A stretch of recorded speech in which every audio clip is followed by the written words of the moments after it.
If you are needing instructions on how to install the bottled ink on the Epson EcoTank 2980, then stay tuned, you won't want to miss this video. Hey, what is going on? The Printer Guy here, and if this video ends up being helpful, please make sure to like. Any questions at all, comment below, and if you want more content like this, please make sure to subscribe. Now, I'm going to be using the Epson Smart Panel app to go through some prompts in order to install these ink bottles, but just one quick note, the black bottle is pigmented, so you really want to make sure it only goes in the black section, and the colors are dye-based, and so you want to make sure that you check the color before you're actually installing. To install the ink bottle, you simply will flip it upside down and place it in the ink compartment. Now, you want to make sure that everything fits in place. So just make sure that the pattern that is on the bottle lines up with what is on the ink compartment. If it doesn't fit in place, you can simply turn 180 degrees clockwise and it should fit in place when you flip it in that manner. Now we are installing the cyan ink bottle, 502 ink. There is going to be less expensive versions of this ink linked down in the description below. You want to make sure that your ink is filling up all the way to that top line. That is the indicator on the front of the printer.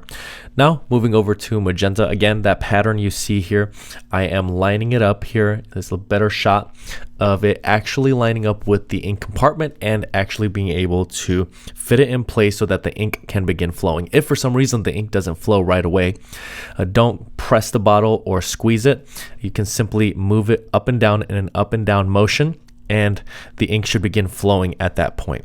If it doesn't pass that point and you've tried everything, then you may need additional support and you may need to reach out to Epson. So once you have actually installed all of the ink bottles, if you are setting up for the first time, you will want to go to your Epson Smart Panel app to finalize this ink installation. There is an initialization period, which is where the ink is actually being able to process into the printer. That takes about 10 minutes. And so once that process is over, then you're set. Now, if you're filling your ink tanks, you simply need to fill them and you can continue printing as normal. There's really nothing to do in that scenario. Just make sure that your ink is up to that top line.